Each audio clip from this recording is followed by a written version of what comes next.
This video is designed to help people understand the lines on rapids 1 to 10 on the Zambezi during the low water season. This covers lines that you're likely to find during the months of September, October, November and December, and possibly either side of those months as well, depending on the season. This video is a rough guide and it has some useful tips in it, but it's also really helpful to find someone who knows the river when you get there. Staff Park can help with all the logistics and any guiding you might need. Through all of this nice jungly stuff down into the boiling pot. You'll have porters carrying your kayak, so it's not too difficult. It's about a 10-minute walk. As you can see, it's a pretty nice walk. You have some baboons, some nice birds, some other kind of rodenty things. If you're going to go up underneath the falls and you're going to go up the river left bank, then at this point you need to take a right. Most days you'll start your trip here at the boiling pot. Is the big famous bridge connecting Zambia and Zimbabwe. Is rapid number 1 coming down from below the falls, and then rapid number 2 is just straight away there. So you start the trip most days after walking down into the gorge through the trail, and you'll put on ferry across number 1 and then drop down into number 2.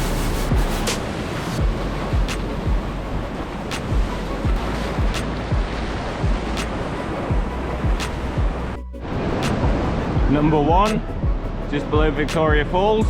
There's a left or a right side to this one with a rock in the middle. Going down the right side is going to give you an easier time moving on downstream. Rock in the middle.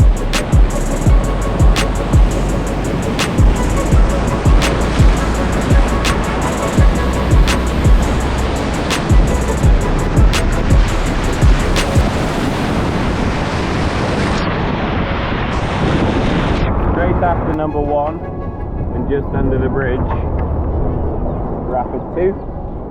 You go down the left side for a clean, easy tongue, or drop into the right side for a really good surf.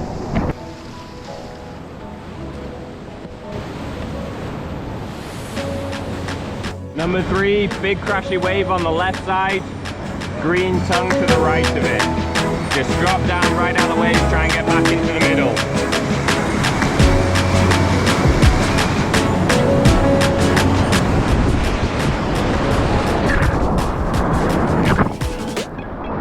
Rapid number 4, Morning Glory. There are 3 entries into this rapid. You can sneak just to the far side of that hole, below the rock where the water's flicking up, but to the left of the main hole. There's this right line where you come right the way down here and then sneak back into the flow. Right line you can break down by catching an eddy. Right, tucked away in this corner. Go into the flow. You just drop down and use this diagonal to shoot you into the middle. Then you've got one more wave before the main drop. That will also help you go into the middle. You want to be pointing left. You're aiming for that big boulder. The third and possibly most exciting line is riding the dragon's back, where you come down here and on the back of this big curling wave that feeds the main hole. Careful of this hole, it's more retentive than it looks. If you get folded against the wall, then just tuck and hold. It will ride you along the wall for a bit, but you will flush out.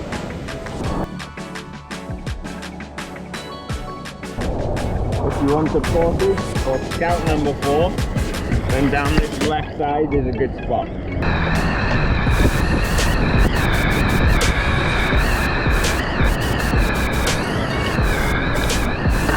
After number 4, we get 4B. Easy waves, nothing stressful at all, but there's a big hole at the bottom left. Don't go in the big hole. Here's the famous number 5, otherwise known as Stairway to Heaven.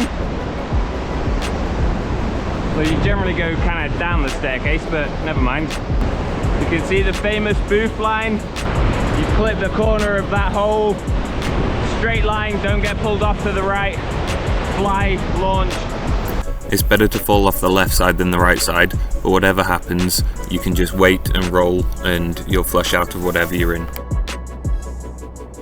Then there's a tongue right in the middle, just next to the pour over. You might get tumbled in some waves here, but everything flushes out. We're gonna drop in down a tongue that's near to the pour over. We're going really close to the pour over. I'm gonna try and use a curler to shoot me to the right after the pour over. There's a hole on the left and middle.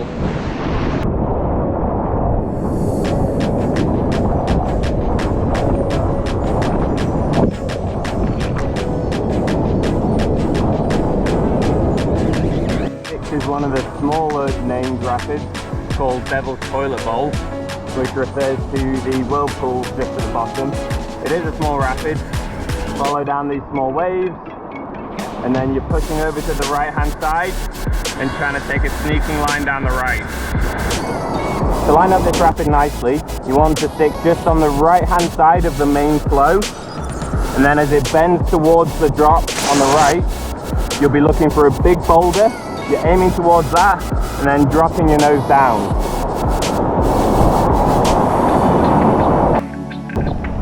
For number 7, you'll see this view. We've got some big, spiky, dramatic rocks up on the left. Number 7 is a longer, more complicated rapid. There's a few parts to remember. It's not read and run. It's a good idea to know where you're going before you drop into number 7. That could be someone with good information if you're confident. If you're less confident, then I would definitely jump out to try and scout this one. There are some bigger features and yeah, more parts to put together. You're going to drop down some small, easy waves and then take a bit of a right bend down a grade 2-3 channel. Stick to the left side of that channel, right in the middle of the rapid. You're going to then go through it, stay grade 3 for a little bit. There's a big eddy on the left you can catch if you want to break the rapid down. You'll see more channels coming in from the left hand side. You want to keep going past until those channels have come in, and then you'll see the water's boiling up and aerated on the left hand side. You want to drive over to the left onto that, and then when there's a diagonal coming in from the right hand side, behind that diagonal, there's going to be a big hole on the left. After that, you're going to ride through some big waves. You might get flipped somewhere in here. You got time to roll up. And then you drop into Land of the Giants and see what happens.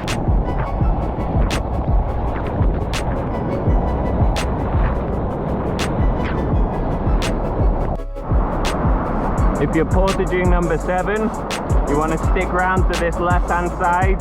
Here's the channel you would usually go through to run the rapid, and you want to stay well over to the left here. You can see more water pouring down into the rapid.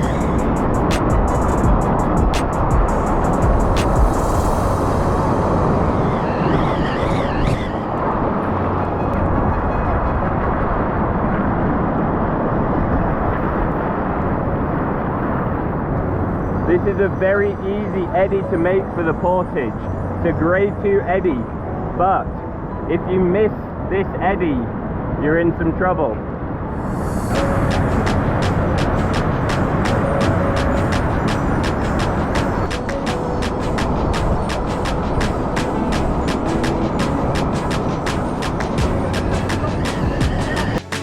Number 8 is called Midnight Diner.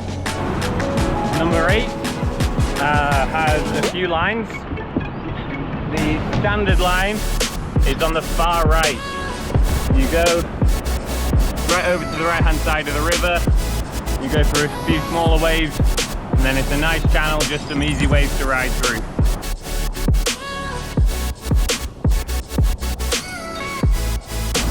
There are some more advanced lines in the middle and left hand side, which may or may not involve tumbling around in a fairly large hole. It's called Commercial Suicide, which gives you a bit of a taste of what it might be like. Most people portage out here on the right, where you can see the rafters and the kayak is heading. If you want to scout it, it's probably a good idea scouting it from the left side and the right side. There's lots of low, flat rock. It's very easy to get out, and the water's very calm and still right above it, so you can pretty easily move around and get a really good view from every angle of this rapid.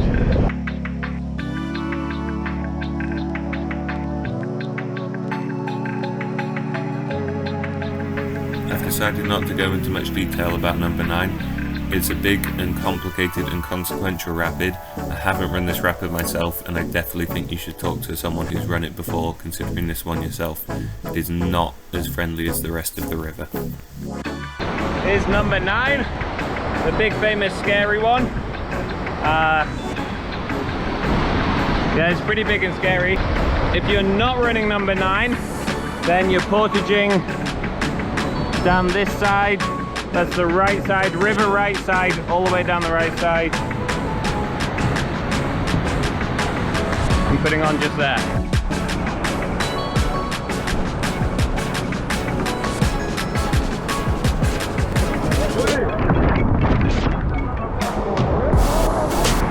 We're at number 10, which might be the takeout for some people on a short day. The only feature that's a real issue here, right there.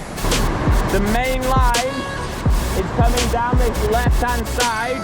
You dig down this left-hand side and then tuck in to ride the waves out.